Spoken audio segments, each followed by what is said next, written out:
रात्रि शरदोत्फुल्ल मल्लिका विक्षरन्तुं मनश्चक्रे योगमायामुपाश्रित। बंधुओं, संपूर्ण श्रीमद् भागवत में एक विलक्षणता है। बहुत ध्यान से सुनिए सब लोग, इधर देखो। श्री परीक्षित जी प्रश्न करते हैं और सुखदेव जी उत्तर के रूप में कथा सुनाते हैं। लेकिन रास पंचाध्यायी के विषय में आता है कि यहां परीक्षित ने प्रश्न नहीं किया कि मुझे रास लीला के बारे में बताओ, सुखदेव जी अपने आप ही सुनाने लग गए। क्यों? क्योंकि ये रास का प्रसंग ऐसा है कि जब तक इसमें प्रविष्टि नहीं होगी, इसमें प्रवेश नहीं होगा, संपूर्ण लीलाएं अधूरी सी हैं। भगवान का प्राण है रास पंचाध्यायी। मैं हर कथा में बताता हूं, आज फिर बता रहा हूं, रास का मतलब नृत्य नहीं होता। आप नैमिषारण्य आए हैं कथा सुनने के लिए, ये रस है। लेकिन नैमिषनाथ भगवान आपके घर आ जाएं आपका प्रेम लेने के लिए, वो रास है। आप वृंदावन जाते हो, वो रस है। पर वृंदावन बिहारी आपके पास आ जाते हैं, वो रास है। आप जगन्नाथपुरी जाते हो, वो रस है। पर जगन्नाथ जी आपके घर आ जाते हैं, वो रास है। वो रास है। समझ में आई बात? आप प्रधानमंत्री से मिलने गए, वो रस। पर प्रधानमंत्री आपके घर आ गए, वो रास। रास का मतलब क्या है?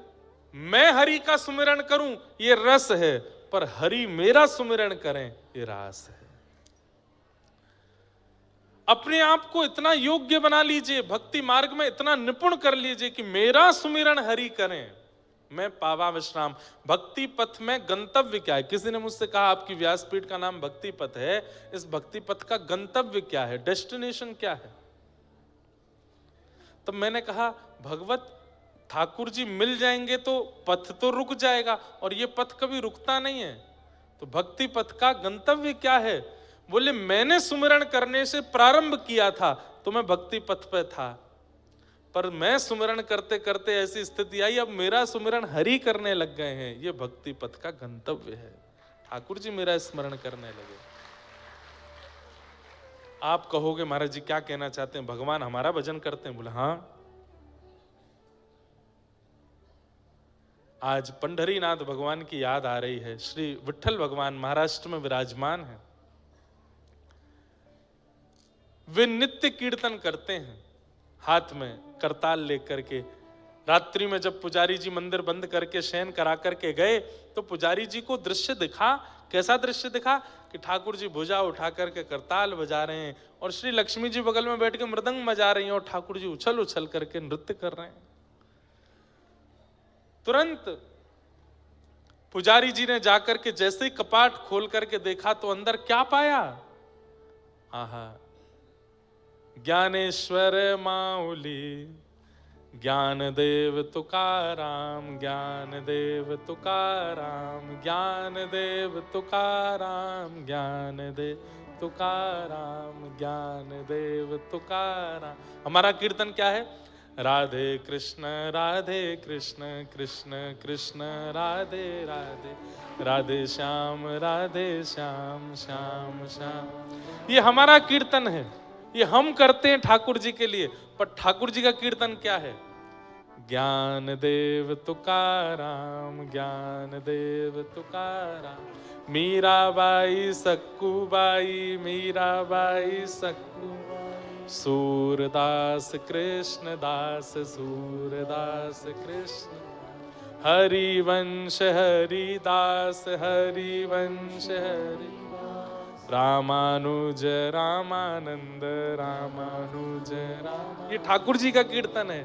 अपने सब भक्तों के नाम ठाकुर जी करताल पर गाते हैं और मगन होकर के ठाकुर जी कीर्तन में नृत्य करते हैं, अपने भक्तों को याद करते हैं। हम अभी रस में हैं क्योंकि राधे कृष्ण गाते हैं। कहना नहीं चाहिए, पर जिस दिन ठाकुर जी गाने लगे इंद्रेश इंद्रेश इंद्रेश, समझो अब भयो रास। ये हुआ रास। और गाते हैं ठाकुर जी। इसमें कोई अभिमान युक्त होकर के हम बात आप नहीं कह रहे हैं। जिस दिन मुझसे प्रसन्न होंगे, आपसे प्रसन्न होंगे, ठाकुर जी गाएंगे, हमारा कीर्तन गाएंगे। हमें सुनाने के लिए नहीं, खुद को प्रसन्न करने के लिए ठाकुर जी गाते हैं। किसी ने जाकर के पंडरीनाथ भगवान से कहा कि आप ज्ञानदेव तुकाराम गाते हो और कहते हो मैं भक्तों का कीर्तन करता हूं। अरे भक्त तो असंख्य हैं आपके, आप केवल 2 ही भक्तों का नाम क्यों गाते हो? ठाकुर जी बोले बेटा तुम चतुर हो, हम चतुर शिरोमणि हैं। क्यों? बोले भक्ति शतक के सबसे पहले भक्त हुए श्री ज्ञानेश्वर और भक्ति शतक के अंतिम भक्त हुए तुकाराम। तो मैं प्रथम और अंतिम भक्त को गा लेता हूं, बीच में सबरे आ जाते हैं। ज्ञानदेव पहले भक्त हैं, ज्ञानेश्वर माउली। जब भक्ति शतक आया, 100 साल इस धरती पर केवल भक्त हुए। उसी बीच सूरदास हुए, उसी बीच तुलसीदास हुए, उसी बीच मीराबाई हुई, उसी बीच सक्कूबाई हुई, उसी बीच जितने भक्तों के नाम आप ले लो, कलिकाल में होने वाले भक्त उन 100 वर्षों के बीच में ही हुए। उनमें सबसे पहले भक्त जब पृथ्वी पर आए उनका नाम था ज्ञानेश्वर माउली, वो भी महाराष्ट्र में हुए। और भक्ति शतक के बिल्कुल अंतिम काल में जो भक्त आए उनका नाम था श्री तुकाराम जी महाराज। इसलिए ठाकुर जी क्या गाते हैं? ज्ञानदेव तुकाराम, ज्ञानदेव तुकाराम। बीच में सबरे आ गए, बीच में मीराबाई भी आ गई, सक्कूबाई भी आ गई, जनाबाई भी आ गई, सूरदास भी आ गए, तुलसीदास भी आ गए, सब आ गए। सबका नाम ठाकुर जी बीच में ले लेते हैं। अद्भुत है ठाकुर जी, अद्भुत है ठाकुर जी की लीला। तो रास का मतलब समझे, आप ठाकुर जी का स्मरण करो, ये रस है। पर आपका स्मरण ठाकुर जी करें, ये रास है, ये रास है।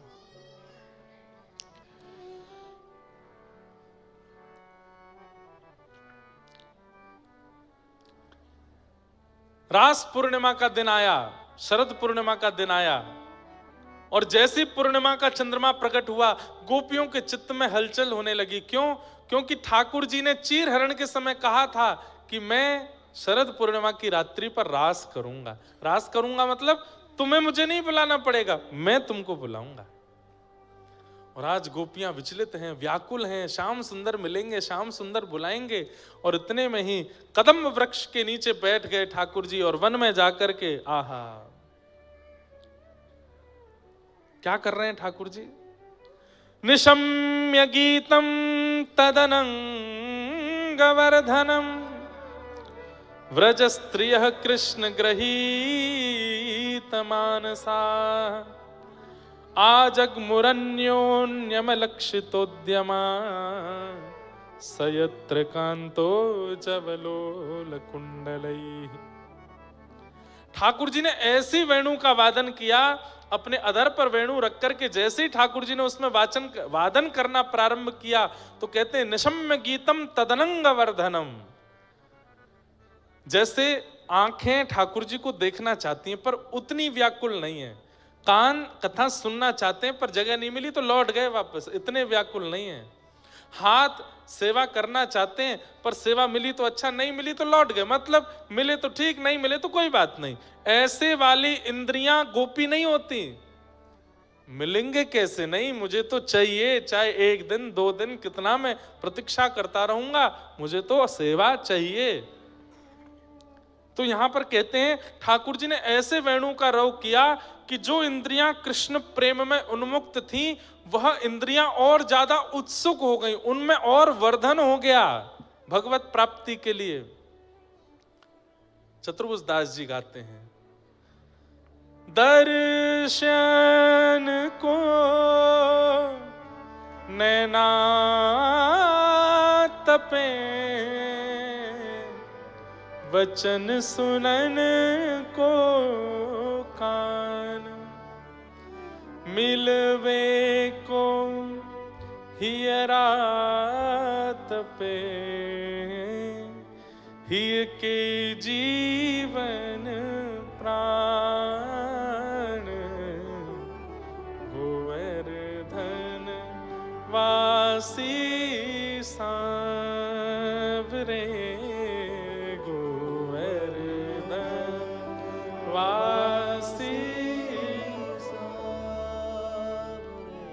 लाल तुम बिन रयो न जाए रे, गोवर्धन वासी। कभी हुआ बंधुओं ऐसा? वृंदावन गए थे, लेकिन जैसे ही लौटने लगे तो गाड़ी में बैठ के रोना आया। वृंदावन से बाहर निकलते समय रोना आया, लेकिन अपने घर तक रोते ही आए, और घर पे आने के बाद भी फिर अगले दिन भी रो रहे हैं, दूसरे दिन, तीसरे दिन भी रो रहे हैं, चौथे दिन भी रो रहे हैं, महीने तक रोते ही रहे।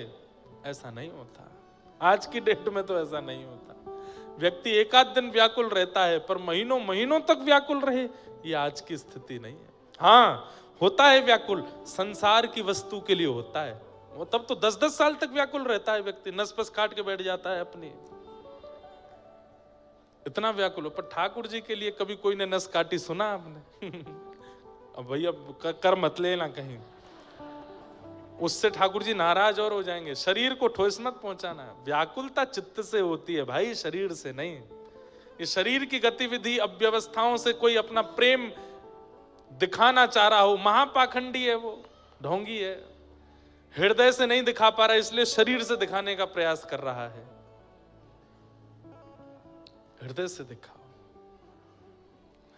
दर्शन को नैना तपे, वचन सुनन को कान, मिलवे को हियरा तपे, हिय के जीवन प्राण, गोवर्धन वासी सांवरे तुम बिन रयो न जाए। ऐसी स्थिति। एक प्रसंग आता है कि गोसाई श्री विठलनाथ जी अपने ठाकुर जी नवनीत प्रिया जी, जिनको लड्डू गोपाल कहते हैं, प्रथम नवनीत प्रिया जी श्री श्रीनाथ जी में विराजमान है। इस पूरे ब्रह्मांड के सबसे पहले लड्डू गोपाल, छोटे से हैं, इतने होंगे, नवनीत प्रिया जी। उनको नाम लोगों ने लड्डू गोपाल रख दिया, जबकि हाथ में लड्डू भी नहीं है, वो मक्खन है। उनका मूल असली नाम नवनीत प्रियालाल, नवनीत मतलब मक्खन, उससे जो प्रेम करे वो लाला, नवनीत प्रियालाल। तो सेवा करके गोसाई जी बोले, जय जय, प्रेम से विराजियों, भीतरिया बाहरिया सब आपकी सेवा करेंगे, मैंने एक गोकुल तक है के आऊं। ठाकुर जी सिंहासन पर ऐसे बैठे हैं, जैसे ही गोसाई श्री विठलनाथ जी मंदिर से बाहर निकल के गए, नीचे अपने रथ पर बैठे, ऊपर मंदिर की ओर देखा तो क्या पा रहे हैं, नवनीत प्रिया जी अपने सिंहासन से उठ के जंगला पे खड़े होकर के पूछ रहे हैं, जल्दी आ जाइयो, मोकू आपकी बहुत याद आवे, जल्दी आ जाइयो, मेरो मन ना लगे। गोसाई जी देख करके गए ही नहीं, रथ को भेज दिया, बोले कि अपने जय जय को मैं कष्ट नहीं दे सकता। बेचारे इतने व्याकुल, इसको कहते हैं रास। ठाकुर जी आपके लिए व्याकुल हो जाएं, आपके लिए उत्सुक हो जाएं। तो गोपियां जैसे ही कानों में वेणु रव पड़ा, सबकी इंद्रियां कृष्ण प्रेम में उत्सुक हो गईं, दौड़ने लगी गोपियां कृष्ण मिलन के लिए। जैसी अवस्था में थी, ये भी विचार नहीं किया घर के लोग क्या कहेंगे, मेरा काम अधूरा है, इसको छोड़ के चली जाऊं, पति डांटेगा, सास कुछ कहेगी, न कुछ विचार नहीं किया, निकल पड़े सीधे ठाकुर जी के पास। प्रेम ऐसा ही होता है,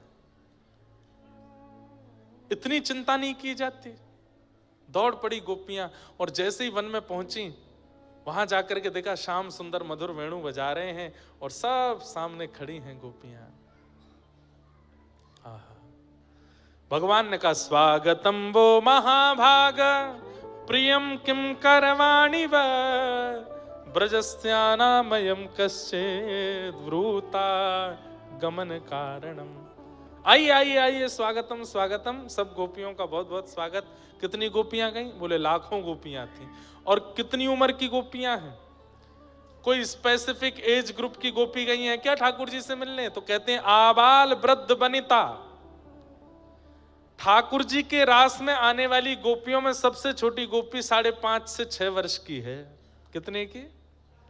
5.5 से 6 वर्ष की। मतलब 2-4 बड़ी गोपी तो गोद में लेके आई हैं वह, और वो भी उतने ही प्रेम में हैं जितने और ये तो सबसे छोटी गोपी हो। सबसे बड़ी गोपी बोले यशोदा मैया की भी पर सास की उम्र की है, बिना दांत की।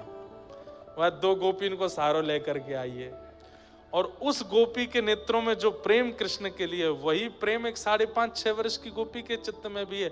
इसको आप काम प्रेम नहीं कह सकते। ये संसारिक जो हम और आप करते हैं संसार में, वो प्रेम नहीं है। ये 5.5-6 वर्ष की बालिका को पता होता है कि प्रेम किसको कहते हैं। 80 वर्ष के बाद बूढ़ी माता जी को कुछ इच्छा होती है क्या मन में कि मैं किसी से प्रेम कर लूं? कभी सुना 90 वर्ष की माता जी को किसी से प्रेम हो गया? नहीं हो सकता। ये संसारिक व्यवहार है। परंतु ठाकुर जी से प्रेम एक 4 वर्ष की बालिका को भी हो जाता है और 100 वर्ष की अम्मा को भी रहता है। वही तो स्वच्छंद प्रेम है, जहां पर कोई कैटेगराइज्ड प्रेम नहीं है, कोई एज ग्रुप का प्रेम नहीं है। क्यों? क्योंकि वो शारीरिक प्रेम है ही नहीं, वो शरीर की स्थिति है ही नहीं, इसलिए वहां ये सब विचार भी नहीं किए जाते। जो लोग ठाकुर जी की रास लीला को आजकल बहुत विचित्र रूप से देखने लगते हैं, दिखाने लगते हैं और उसके प्रति ऐसा भाव रखने लगते हैं, जब ठाकुर जी कर सकते हैं तो हम क्यों नहीं? अरे ठाकुर जी के रास को पहले देख तो लो, समझ तो लो, वो है कैसा। और रास का मतलब नृत्य नहीं है। मैं पुनः कह रहा हूं, परमात्मा का जीवात्मा के प्रति प्रेम, परमात्मा की जीवात्मा के प्रति करुणा, उसको रास कहते हैं। और कह दूं तो कोई अतिशयोक्ति नहीं, परमात्मा का जीवात्मा के प्रति समर्पण। हमेशा जीवात्मा समर्पित रहता है, पर जिस दिन परमात्मा समर्पित हो जाता है जीवात्मा के लिए, वो रास है। आहा, वो रास है। सब गोपियां आई, ठाकुर जी ने देखा तो ठाकुर जी ने कही पहले इनकी परीक्षा ले लूं। और भगवान पतिव्रता नारी का धर्म समझाने, राम राम राम राम, तुमने क्या कर दिया? अपने पति बच्चों को छोड़ के चली आई। तुम्हारी सास ससुर, घर में सब पूरा परिवार भरा सब था, और तुमने सब लोक लाज मर्यादा की बिल्कुल ध्यान नहीं रखा। एक परपुरुष से मिलने चली आई हो। कितना बड़ा अपराध किया तुम लोगों ने। अरे पतिव्रता नारी, सबसे बड़ा व्रत यदि संसार में कोई है तो वो पातिव्रत होता है। बंधुओं, शास्त्र में कहते हैं सूर्य को कोई नहीं रोक सकता, सूर्य उदय होगा ही होगा, लेकिन एकमात्र पतिव्रत करने वाली कन्या नारी में ये सामर्थ्य है कि वो सूर्य को कह दे कि उदय नहीं होना तो सूर्य उदय नहीं होगा। एक स्त्री, एक कथा आती है, एक कन्या थी, वो अपने पति से बहुत प्रेम करती थी, पतिव्रता नारी थी। सब संतों के पास जाकर के उनकी कुशलता बोलती थी। तो एक संत को प्रणाम किया, उसने कहा मांगो पुत्री क्या चाहिए? बोले मेरे पति सदा प्रसन्न रहें और मेरे नेत्रों के सामने रहे, इनका कभी मृत्यु मुझे देखनी ना पड़े। मैं पतिव्रता नारी हूं, बस मुझे आशीष दो, ये सदा प्रसन्न रहें। तो संत ने दिव्य दृष्टि से देख के कहा देवी नहीं हो पाएगा। क्यों? कल तुम विधवा हो जाओगी, कल सुबह सूर्य उदय होते ही तुम्हारे पति के प्राण उड़ जाएंगे, कल इसके प्राण चले जाएंगे। मैं त्रिकालदर्शी महात्मा हूं, इतने वर्षों से बैठा हूं तप में। क्या कहा आपने? कल सूर्य उदय होते ही मेरे पति के प्राण चले जाएंगे? बोले हाँ। तुरंत वो कन्या, एक स्त्री, एक पहाड़ पर जाकर के बैठ गई और जिस दिशा से सूर्य उदय होता है उसी दिशा की ओर देख करके बोली, यदि मैंने अपने पति को सर्वांगीण रूप से परमेश्वर मान करके उसकी सेवा आराधना की है, अपने पातिव्रत धर्म को नष्ट नहीं किया, तो हे सूर्य तुम उदय नहीं होना, मेरे पति के प्राण नहीं जाने चाहिए। सूर्य उदय नहीं हुए, भूचाल हो गया, पृथ्वी पर डामाडोल होने लगा, लोगों की मृत्यु होने लगी सूर्य उदय के कारण।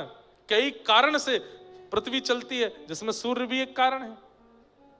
कहते हैं अंततो गत्वा ब्रह्मा जी को आना पड़ा और अंततो गत्वा ठाकुर जी को आना पड़ा। बोले तुम क्यों सूर्य को रोक करके बैठी हो? बोले पहले कहिए कि सूर्योदय होने से पति के प्राण नहीं जाएंगे तो मैं अपना व्रत वापस लूंगी, अपना तप रोकूंगी। तब ठाकुर जी, ब्रह्मा जी ने कहा तुम्हारे पति नहीं जाएंगे, नहीं जाएंगे, नहीं जाएंगे। तब जाकर के उसने अपना तप पूर्व लिया और सूर्योदय हुआ, तब जाकर के सब सामान्य हुआ। इसका मतलब अच्छा, केवल पतिव्रत पत्नी ही क्यों करे? पत्नी व्रत भी होता है। और ये हंसने वाली बात नहीं है, ये बहुत सीरियस बात है। पत्नी व्रत भी होता है। पतिव्रत का पालन पति करे, पत्नी करे, और पत्नी व्रत का पालन पति करे। इस व्रत में होता क्या है? केवल एक ही काम है, इनके अलावा जो है वो सब मेरे पूजनीय है, यही है मेरी जो है, इनके अलावा और कोई मेरे जीवन में नहीं। यही है बस इस व्रत में, और कुछ नहीं है। कई बार हम लोग संग रहते हैं, किसी अन्य को अपने जीवन में आने नहीं देते, पर जीवन में शरीर से तो नहीं आने दिया, पर मन से आने दिया, नेत्रों से आने दिया, उसके बारे में चिंतन किया। पतिव्रत और पत्नी व्रत वहां टूट जाता है। चित्त में भी नहीं, मन में भी नहीं, स्थिति में भी नहीं, बस यही हैं जो हैं। इसे कहते हैं पतिव्रत, इसे कहते हैं पत्नी व्रत। चाहे इनसे लाख गुना अच्छा कोई मेरे सामने आ जाए, पर ये इनका स्थान कोई नहीं ले सकता।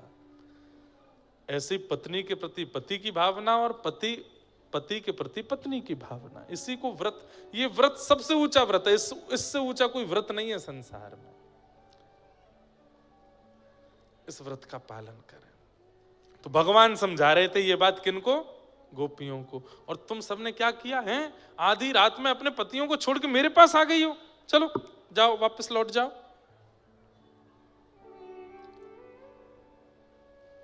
गोपियां बोली आपका हो गया हो तो अब हम कुछ कहें? बोले हाँ बोलो।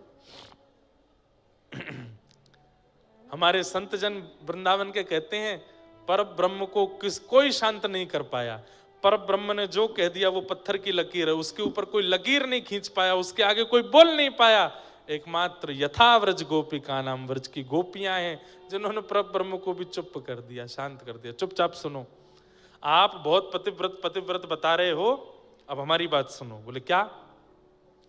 मैवं विभोर्हति भवान गदितुम ऋषंशम संत्यज्य सर्व विषयांस्तव पादमूलम भक्ता भजस्व दुर्वग्रहमात्यजास्मान् देवो यथादि पुरुषो भजते मुमुक्षु। आज मुझे पता नहीं चला समय का, मैंने सोचा कि अभी तो 12:30 हो रहे होंगे, ये तो 11:45 हो गए। अब हमें रुक्मणी विवाह कैसे करेंगे? अब रुक्मणी विवाह तो पिछले कई कथाओं से हम कर ही नहीं पा रहे, रास तक ही पहुंच पाते हैं, तो हम कहते हैं चलो राधा कृष्ण विवाह कर लो, रास में श्री प्रिया प्रियतम मिल लेंगे, वही विवाह हो जाएगा। सुनिए ठाकुर जी, गोपियां क्या कह रही हैं? बोले नाथ आप हमसे कहते हो पतिव्रता धर्म, अरे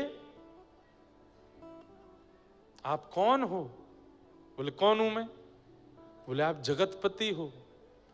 हमारे पति, हमारे पतियों के पति, हमारे पतियों के भी जो श्रेष्ठ हैं उनके भी पति, आप जगतपति हो। ये पतिव्रता धर्म सांसारिक पुरुषों में लागू होता है, सांसारिक स्त्रियों में लागू होता है, परमात्मा में थोड़ी लागू होता है। आप तो जगतपति हो। विवाह के पश्चात भी एक पत्नी के 2 पति हैं ही, एक वो पति जिसने उसके शरीर से विवाह किया और एक आत्मा का पति परमात्मा। और आज जब आत्मा का प्रति प्रत्यक्ष सामने खड़ा है और इस शरीर में बैठी हुई वो जीव आत्मा उस परमात्मा से मिलने के लिए आ गई, तो आप हमें पतिव्रता नारी का धर्म समझा रहे हो? हे नाथ, एक दृष्टांत सुनिएगा। ठाकुर जी बोले बताओ। बोले एक पत्नी का पति विदेश गया, पत्नी को संग लेकर के नहीं गया। पत्नी बोली मैं कैसे रहूंगी, मैं तो पतिव्रता नारी, पैर छूंगी उसके बाद भोजन करूंगी, आपको पवाऊंगी उसके बाद कुछ पाऊंगी, आपको सुलाऊंगी फिर सोऊंगी। पतिव्रता नारी के तो बड़े नियम हो। पति गया विदेश, अब वो क्या करे? ठाकुर जी बोले क्या हुआ फिर? बोले पति ने अपनी मूर्ति बना के दे दी। बोले लो जब तक मैं ना आ जाऊं इसकी पूजा करना। अब पति मूर्ति कोई पूजती है, उसी को सुलाती खिलाती। 5 साल बाद असली पति आ गया। अब बताओ क्या करना चाहिए? ठाकुर जी बोले क्या करना चाहिए मतलब? अरे 5 साल से जिस पति को खिलाती पिलाती सुलाती निलाती है, अब उसके भोजन वो करा रही है और असली पति सामने आ गया है द्वार पर, तो उसको क्या करना चाहिए? इसको भोजन कराना चाहिए, भोजन पूरा कर देना चाहिए, या आधा अधूरा भोजन छोड़ के असली पति को बैठाना चाहिए? क्योंकि 5 साल से जिस पति की सेवा कर रही थी उसकी आधी में सेवा कैसे छोड़ दे? पतिव्रता धर्म नष्ट हो जाएगा। और पतिव्रता धर्म छोड़ करके आधे में भोजन छोड़ के अगर असली पति को न लेने जावे तो भी पतिव्रता धर्म टूट जाएगा। असली तो वही है। बताइए नाथ क्या करना चाहिए? उसको भोजन पूरा मूर्ति वाले को खिलाना चाहिए या द्वार पर खड़े असली को प्रवेश दिलाना चाहिए?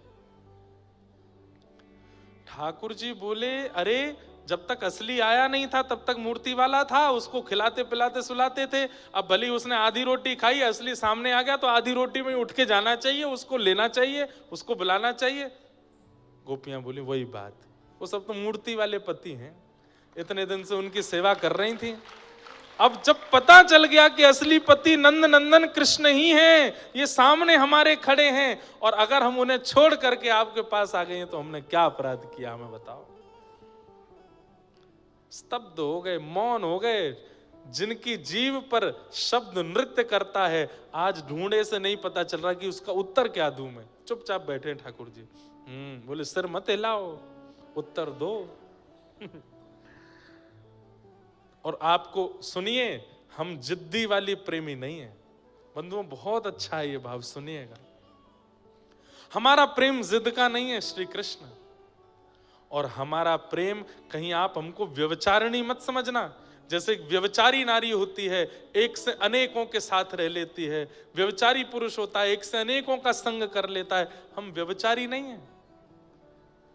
हमें आपके स्पर्श की इच्छा नहीं है, हमें आपको देखने की इच्छा नहीं है, हमें आपको सुनने की इच्छा नहीं है, हमें आपके आलिंगन की इच्छा नहीं है, आपके साथ बैठने की इच्छा नहीं है। हमारा प्रेम केवल इतने पर शुरू होगा, इतने पर खत्म हो जाएगा। कितने पर?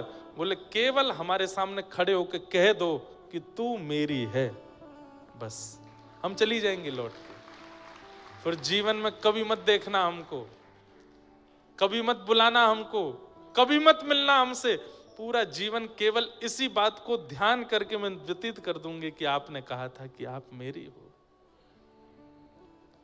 हमारा प्रेम केवल इतना है नाथ, स्पर्श का प्रेम नहीं है, मिलन का प्रेम नहीं है, वार्ता का प्रेम नहीं है, सुनने का कहने का प्रेम नहीं है, खिलाने पाने का प्रेम नहीं है। हमारा प्रेम तो केवल स्वीकारीकरण में है। आप बस हमें स्वीकार करके छोड़ दो, कह दो कि आपने स्वीकार किया, और फिर भले ही हमको आप अपने पैरों तले रौंद दो, हम कभी शिकायत नहीं करेंगे। ऐसा प्रेम हो सकता है? किसी से प्रीति हो गई और वो व्यक्ति जीवन में कभी मिला ही नहीं, लेकिन फिर भी अंत तक हम उसी के हैं, यही तो प्रेम है। हमारा आपका संसारी प्रेम कैसा है? मिलो तो प्रेम है, दिखो तो प्रेम है, वार्ता करो तो प्रेम है, खिलाओ या खाओ तो प्रेम है। ठाकुर जी का प्रेम ऐसा नहीं, गोपियों का प्रेम ऐसा नहीं।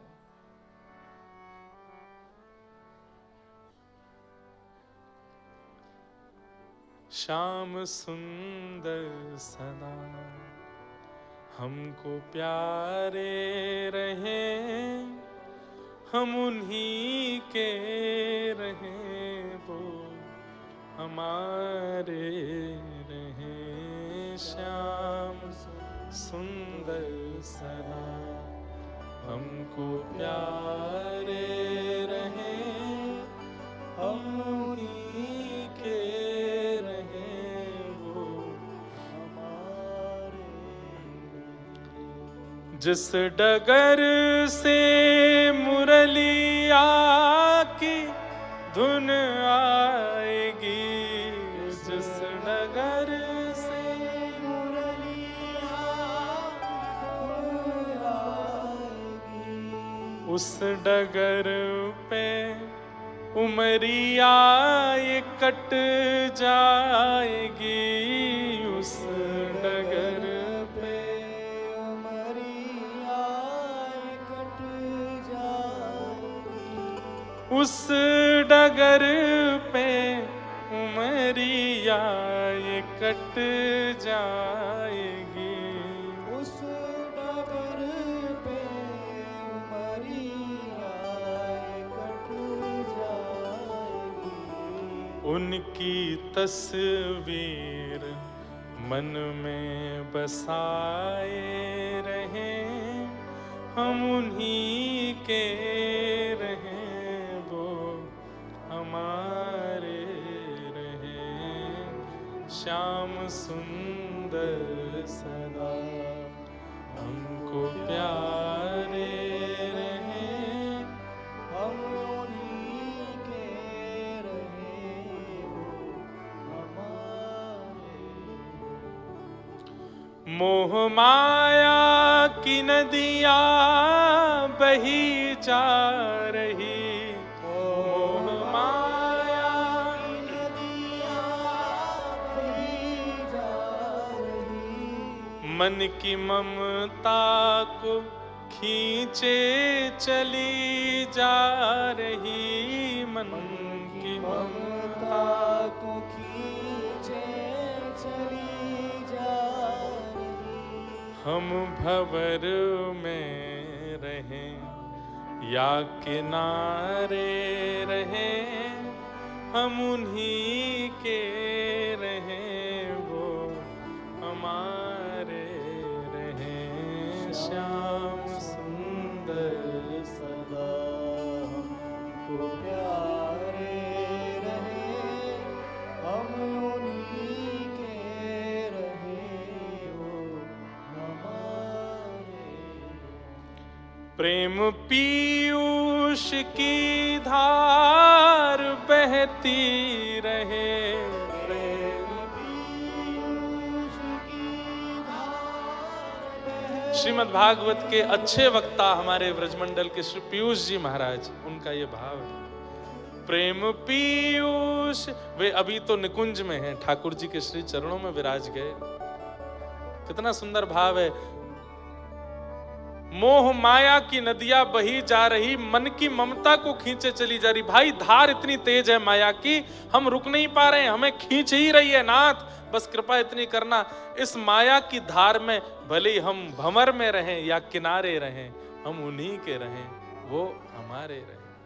प्रेम पीयूष की धार बहती रहे, प्रेम पीयूष की धार बहती रहे, नित्य घन श्याम रसना ये कहती रहे, नित्य घन श्याम रसनाए कहती रहे, नित्य घन श्याम रसना ये कहती रहे, नित्य घन श्याम रसनाए कहती रहे।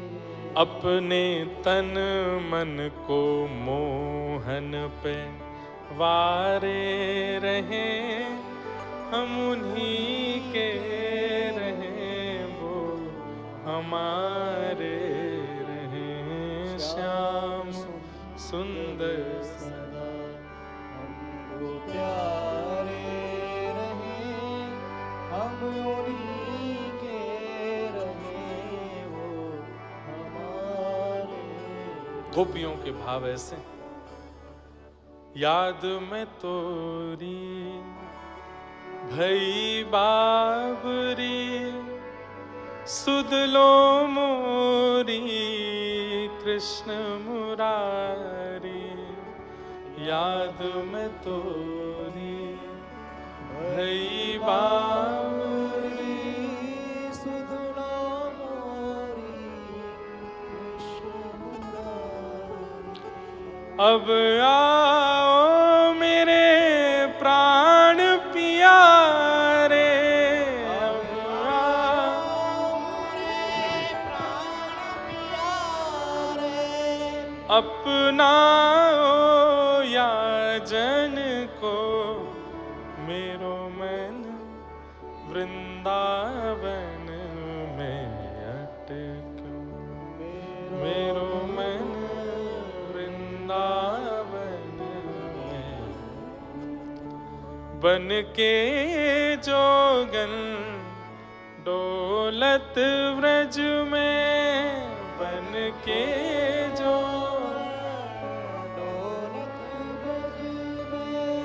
पीवत यमुना जल को, मेरो मन वृंदावन में अटको, मेरो मन वृंदावन में गोपियों ने अपना प्रेम प्रस्तुत करते हुए ठाकुर जी को यह बात बता दिया कि वे कोई शारीरिक प्रेमिकाएं नहीं हैं।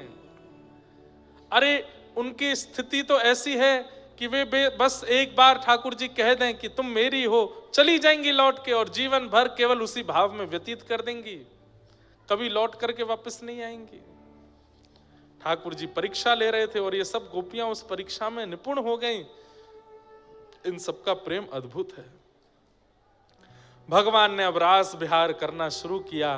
प्रत्येक गोपी के समीप जाकर के ठाकुर जी उसे इतनी योग्यता प्रदान कर देते हैं, उसके द्वारा बनी हुई वस्तु पाते हैं, उसके साथ बैठते हैं, गले में गलवैयां देते हैं, चर्चा करते हैं, कभी उसके साथ नृत्य करने लगते हैं। इस प्रकार एक एक गोपी के पास ठाकुर जी जा रहे हैं और उन्हें रास का सुख दे रहे हैं। और लाखों गोपियां थीं, पर सबके चित्त में तो नहीं, पर कुछ गोपियों के चित्त में वो आ गया जो नहीं आना था, अभिमान। किस बात से? कि हो ना हो श्याम सुंदर हमारी सुंदरता पर रीझ करके हमारे साथ बैठे हैं। ये त्रिभुवन सुंदर हैं और हम जगत सुंदरी हैं, ये इसीलिए हमारे पास बैठे हैं। क्योंकि ठाकुर जी तो इतने उत्सुक होकर के रास कर रहे हैं कि अगर कोई गोपी रूपवान नहीं भी है, उसको भी ठाकुर जी अपलक नेत्रों से देख रहे हैं। और देखते देखते ठाकुर जी के नेत्र सजल हो जाते हैं। उसके मुख पे हाथ फेरते हुए ठाकुर जी कहते हैं, तू कितनी सुंदर है। अब उसको तो लग रहा है ये मेरे रूप को देख रहे हैं, पर ठाकुर जी रूप नहीं देख रहे, उसके भाव देख रहे थे। अब उठ के ठाकुर जी जैसे ही आगे गए, उस गोपी को मान हो गया कि मेरी सुंदरता पर रीझ गए। और धीरे धीरे धीरे धीरे सब गोपियों के चित्त में कुछ कुछ बातों का मान आने लगा। किसी ने पूछा कि ये गोपियां इतनी पवित्र हृदय वाली थीं, ठाकुर जी के मिलने के बाद भी इनमें मान क्यों आया? बहुत संक्षिप्त और बहुत सूक्ष्म बात है, ध्यान से सुनिएगा। क्योंकि ये गोपियां बिना आचार्य के रास में आ गई हैं, बिना गुरु के ठाकुर जी के समीप आ गई हैं। और इन गोपियों के लिए ठाकुर जी के सामीप्य का गुरु कौन है? श्री वृषभानुनंदिनी राधा रानी। जब तक किशोरी जी संग में नहीं होंगी, तब तक इन गोपियों के चित्त में मान आता ही रहेगा। बंधुओं, हम सब भी एक गोपी हैं और हमारे गुरुदेव ही आचार्य हैं। वे आचार्य जब तक हम पर कृपा नहीं करेंगे, तब तक अगर ठाकुर जी हमें मिल भी गए तो हम कुछ ना कुछ अपराध कर बैठेंगे। इसलिए गुरु आश्रय बहुत आवश्यक है। गुरु आश्रय के बाद ही भगवत सन्निधि संभव हो सकती है। हमारे गिरिराज जी के पंडित श्री गया प्रसाद जी महाराज, उनके जीवन काल में एक समय आया कि वे बीच के 5-6 वर्षों तक एक भी शब्द कुछ और बोलते नहीं थे, केवल एक ही बात बोलते थे, गुरु चरणों में अनुराग। गुरु चरणों, कोई कुछ भी कहे, राम राम भी कहे तो उससे कहते गुरु चरणों में अनुराग। किसी ने कहा, जब 5 वर्ष तक यही एक शब्द बोलने के बाद किसी ने उनसे कहा, बाबा आप 5 साल तक यही बात क्यों कहते रहे? बोले, मैं ये समझाने के लिए बोलता रहा, कितने भी साधन कर लो, गुरु चरणों में अनुराग नहीं होगा तो प्रिया प्रियतम की प्राप्ति नहीं होगी। उनके प्रति अनुराग, उनके प्रति विश्वास, उनके प्रति समर्पण लाओ चित्त में, तभी होगो, तभी लाला कृपा करेगो, तभी किशोरी जी कृपा करेंगी। क्योंकि गुरु मान विहीन करता है। ठाकुर जी अंतर ध्यान हो गए, गोपियां विचलित हो गईं और विचलित व्यथित गोपियां ढूंढ रही हैं यत्र तत्र। हम सोचते थे कान्हा कहीं कुंजन में होगा, हम सोचते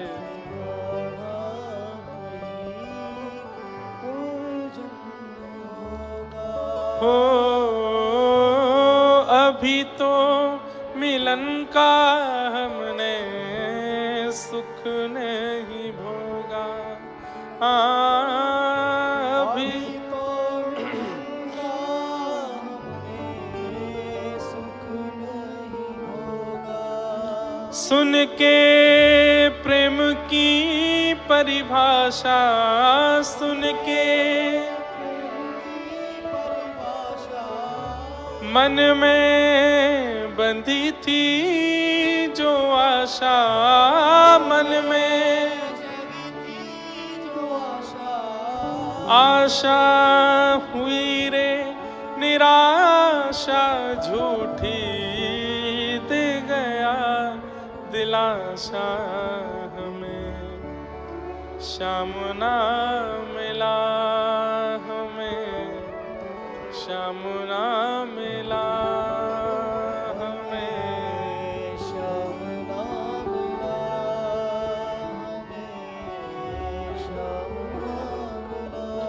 हे सुन राधिका दुलारी, सुन राधिका दुलारी, तेरे द्वार का भिखारी हूँ मैं, द्वार का भिखारी, तेरे श्याम का पुजारी, पीड़ा है हमारी हमें, श्याम ना मिला हमें, श्याम ना मिला हमें, श्याम ना मिला श्याम ना। ये पंक्ति मुझे बहुत अच्छी लगती है। ध्यान से सुनिएगा, समझिएगा शब्दों को। देता है कन्हाई जिसे प्रेम की दशा, देता है जिसे प्रेम की दशा, सब विधि उसकी लेता है परीक्षा, सब विधि उसकी लेता है परीक्षा। जिसके जीवन में परीक्षाएं बहुत हैं, जिसके जीवन में हर दिन एक नई चुनौती है, कहीं ना कहीं ठाकुर जी ने उसे प्रेम दिया है। देता है कन्हई जिसे प्रेम की दशा, सब विधि उसकी लेता है परीक्षा। कभी निकट बुलाए, कभी कभी दूरियां बढ़ाए, कभी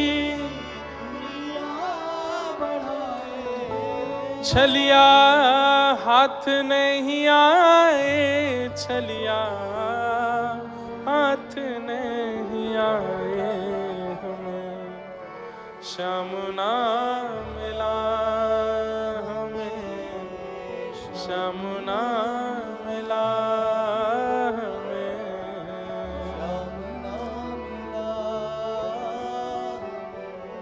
श्याम ना मिला।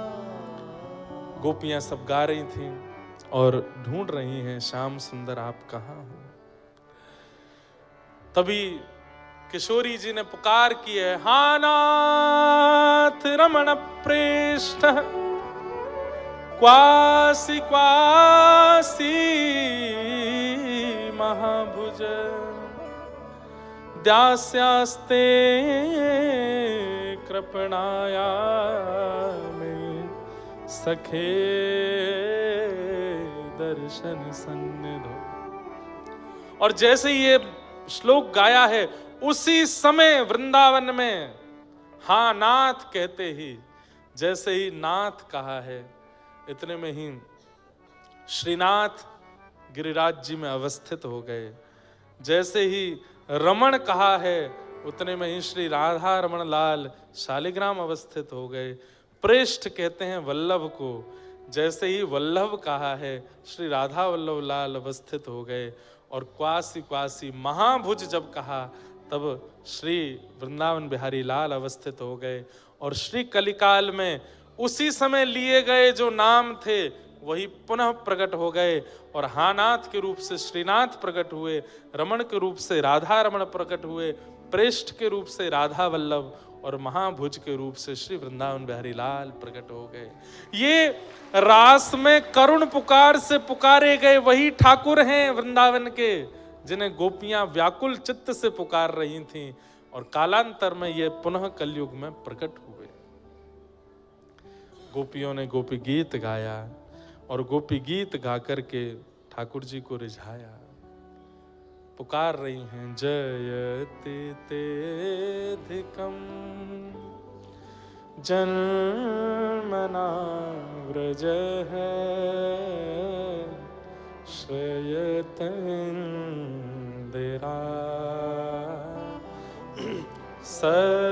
सस्वदत्रिहि दैतदृश्यता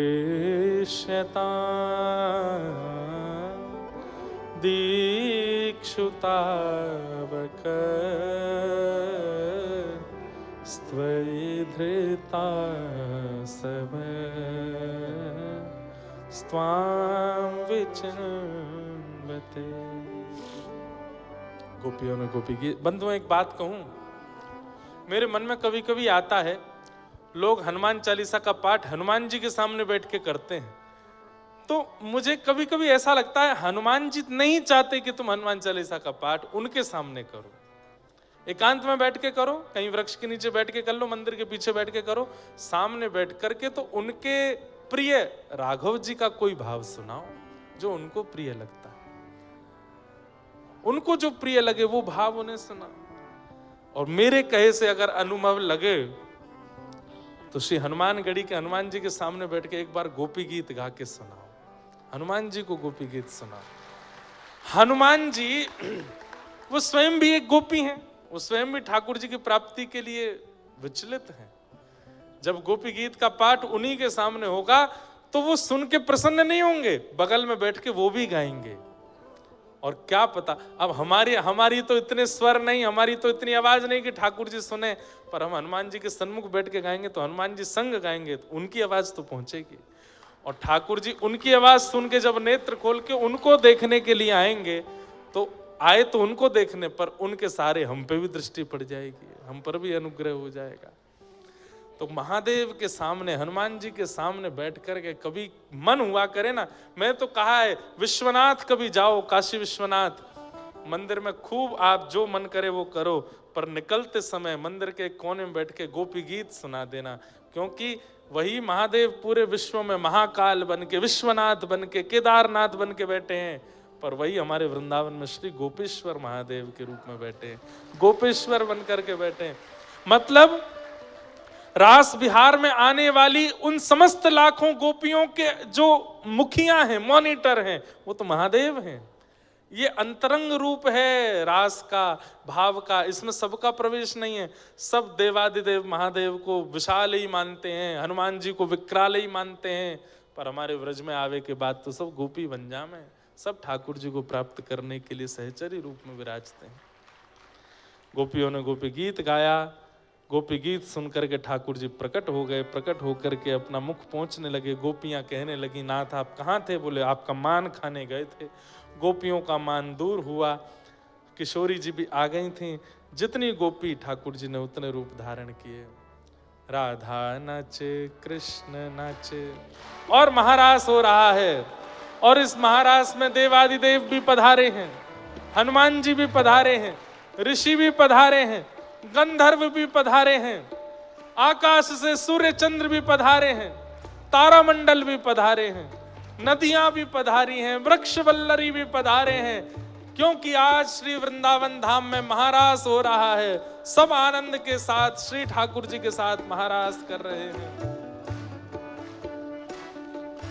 राधा नचे, कृष्ण नचे, नचे गोपी जन, राधा नचे, कृष्ण नचे,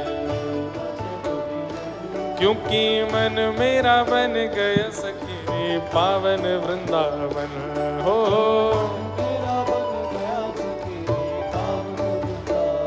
हे मन मेरा बन गया सखी रे पावन वृंदावन हो।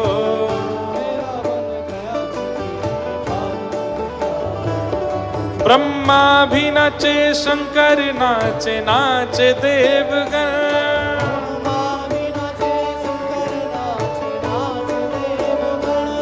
सूरज भी नाचे, चंदा नाचे, नाचे तारागण।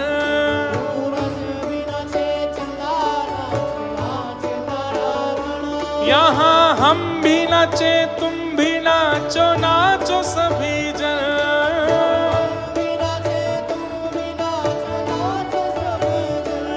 क्योंकि मन मेरा बन गया सखी रे पावन वृंदावन। हो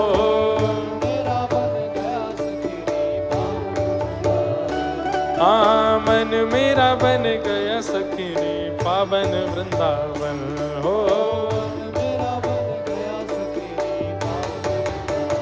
हे राधा नाचे, ओ कृष्ण नाचे, राधा नाचे, कृष्ण नाचे, नाचे गोपी जन। राधा नाचे, कृष्ण नाचे, क्योंकि मन मेरा बन गया सखी रे पावन वृंदावन। हो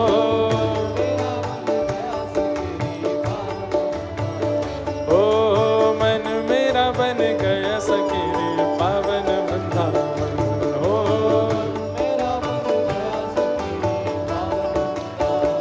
हे गोपाल गोपाल,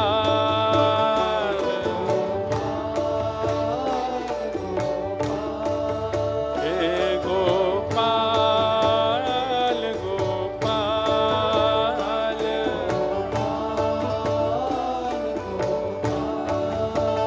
हे गोपाल लाल झूमे वृंदावन में। आज चलो चलो सखी, चलो चलो सखी, चलो चलो सखी, देख आवे रास बिहार आज रे।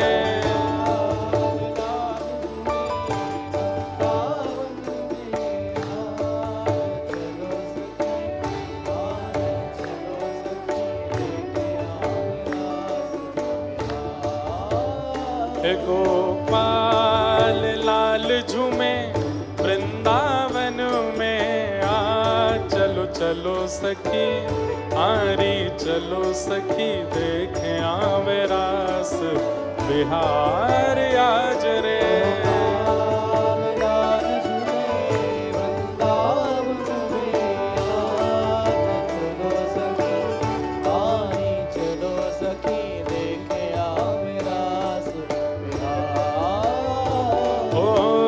चंद्र किरण सा श्याम सलोना, दो आंखें गजरारी।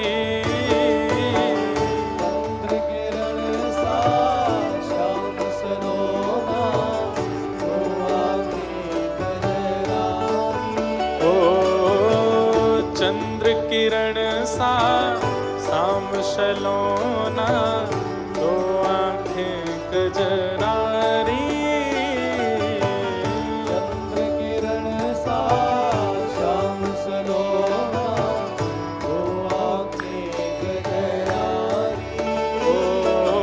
ठुमक ठुमक नाचे गोपियन के संग, जग का पालन हारी। हो ठुमक नाचे गोपियन के संग, जग का पालन हारी। हाँ, ठुमक ठुमक नाचे गोपियन के संग, जग का पालन हारी।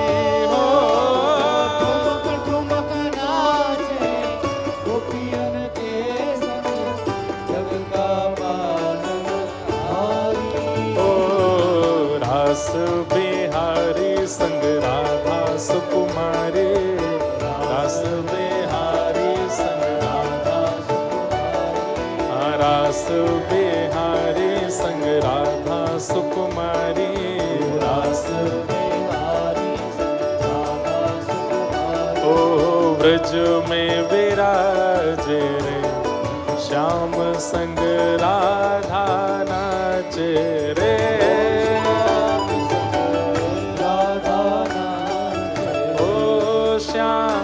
संग राधा नाचे रे। श्याम संग राधा नाचे। ओ राधा नाचे कृष्ण नाचे, नाचे गोपी जन। राधा नाचे कृष्ण नाचे, नाचे गोपी जन। ओ राधा नाचे कृष्ण नाचे, नाचे गोपी जन। राधा नाचे कृष्ण नाचे, नाचे गोपी जन। क्योंकि मन मेरा बन गया सखीरी पावन वृंदावन हो। मन मेरा बन गया सखीरी पावन वृंदावन। मन मेरा बन गया सखीरी पावन वृंदावन हो।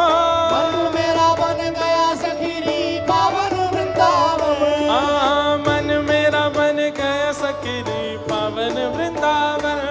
ओ मन मेरा बन गया सखीरी पावन वृंदावन। ओ मन मेरा बन गया सखीरी पावन वृंदावन।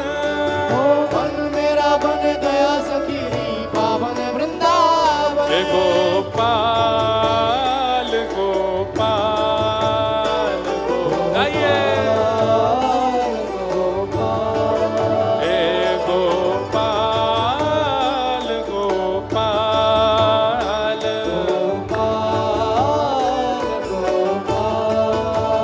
हे गोपाल लाल झूमे वृंदावन में आ। चलो चलो सखी, चलो चलो सखी, चलो चलो सखी, देखे आवे रास बिहार आज रे।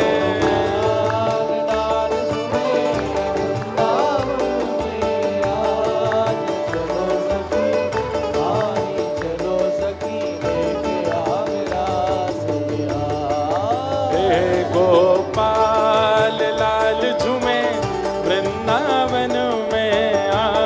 चलो चलो सखी, हारी चलो सखी, देखे आवे रास बिहार आज रे।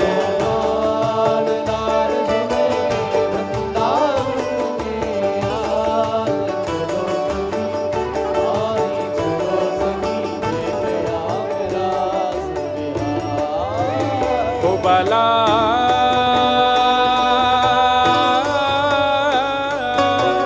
मैं बैरागन हूँगी हूँगी, मैं बैरागन हूँगी हूँगी, मैं बैरागन हूँगी, मैं बैरागन हूँगी हूँगी, मैं बैरागन। ओ जिन भेषा मारो सावरो रीझ, जिन भेषा मारो ए जिन भेषा मेरो गिरधर रीझ।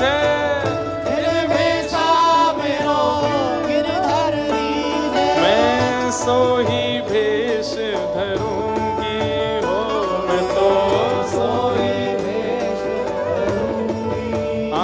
मैं तो सोही भेष धरूंगी हो, मैं तो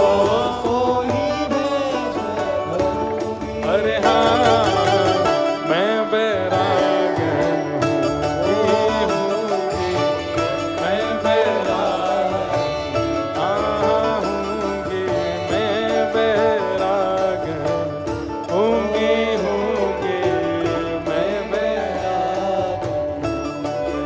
ओ प्राण हमारा वहाँ बसत है, प्राण हमारा वहाँ वहाँ तो खाली को, यहाँ तो खाली को।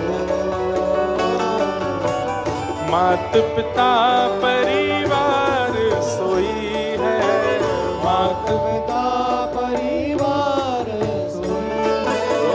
मात पिता परिवार सोई है, मात पिता परिवार सोई है।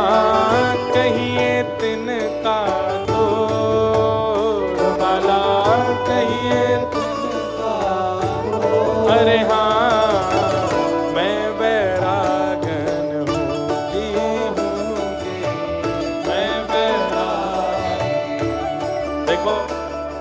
सब गोपियां सखियां रास कर रही हैं, लेकिन हमारे सामने बैठे जगन्नाथ जी बार बार कह रहे हैं हमें भी रास करना है। ओ जगन्नाथ जगन्नाथ चक्का नैन नीला चलवारे, तू न संभाले तो हमें कौन संभाले। हो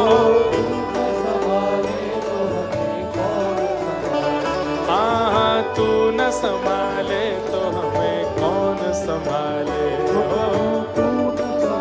और जगन्नाथ जी रास कैसे करेंगे? बनाओ मुद्रा। जगन्नाथ चक्का नैन, हे जगन्नाथ चक्का नैन नीला चलवारे, तू न संभाले तो हमें कौन संभाले। ओ तू न संभाले तो हमें कौन संभाले। हे मेरी ये नैया है अब तो तेरे हवाले, मेरी नैया है अब तो तेरे हवाले। हाँ मेरी ये नैया है अब तो तेरे हवाले। मेरी नैया है अब तो तेरे हवाले। ओ तू न संभाले तो हमें कौन संभाले। हो संभाले तो हमें कौन संभाले। हाँ तू न संभाले तो हमें कौन संभाले। हो तू न संभाले तो हमें कौन। गाइए मेरे प्रभु जगन्नाथ जगन्नाथ चक्का नैन, चकारे, जगन्नाथ जगन्नाथ चक्का नैन चकारे, नीला चलवारे, तू न संभाले तो हमें कौन संभाले। हो तू न संभाले तो हमें कौन संभाले। हाँ तू न संभाले तो हमें कौन संभाले। हो तू न संभाले तो हमें कौन संभाले। हे तुम्हें छोड़ जाऊं अब मैं किसके दुआरे। तुम्हें छोड़ जाऊं अब मैं किसके दुआरे। हाँ तुम्हें छोड़ जाऊं अब मैं किसके दुआरे। तुम्हें छोड़ जाऊं अब मैं किसके दुआरे। तो हमें तू न संभाले तो हमें कौन संभाले। तू न संभाले तो हमें कौन संभाले। मेरे प्रभु जगन्नाथ जगन्नाथ चक्का नैन, चकारे, जगन्नाथ जगन्नाथ चक्का नैन। चकारे। एक बहन जी ये जगन्नाथ जी सीधे करो, उल्टे पकड़े हैं आपने। हाँ ये बात। मेरे प्रभु जगन्नाथ जगन्नाथ चक्का नैन, चकारे, जगन्नाथ जगन्नाथ चक्का नैन चकारे। नीला चलवारे, तू न संभाले तो हमें कौन संभाले। ओ हाँ तू न संभाले तो हमें कौन संभाले। हो हे वृंदावन प्यारो वृंदावन, वृंदावन प्यारो वृंदावन। हे श्री वृंदावन मेरो वृंदावन। वृंदावन प्यारो वृंदावन।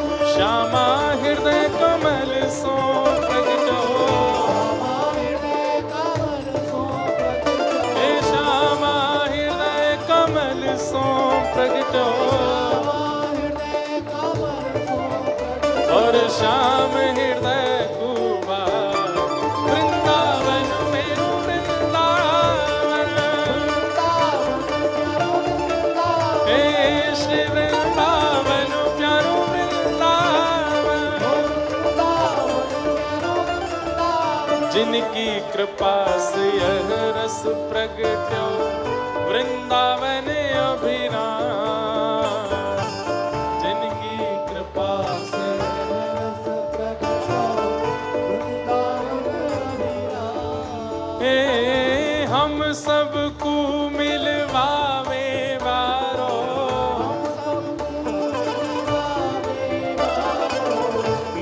वृष में बुलावे वारो, हनुमान गढ़ी में बुलावे वारो, भुजा उठा के हमारो गिरधर लाल, वृंदावन मेरो वृंदावन, हे श्री वृंदावन प्यारो वृंदावन, यह आनंद करवावे वारो, हमारो गिरधर लाल, वृंदावन प्यारो वृंदावन, हे श्री वृंदावन मेरो वृंदावन, जय राधे राधे, श्री राधे राधे, जय राधे राधे, श्री राधे राधे, जय राधे राधे, श्री राधे राधे, जय राधे राधे, श्री राधे राधे, ओ जय राधे राधे राधे, श्री राधे राधे, ओ जय राधे राधे, श्री राधे राधे, जय राधे राधे, श्री राधे राधे, जय जय श्री राम, जय जय श्री राधे, जय जय श्री राम। बोल वृंदावन बिहारी लाल की, रास रासेश्वर भगवान की, पूछरी के लौठा की खूब खूब प्यारे। क्या बात है बंसी वारे, शाबाश। आप सबको बहुत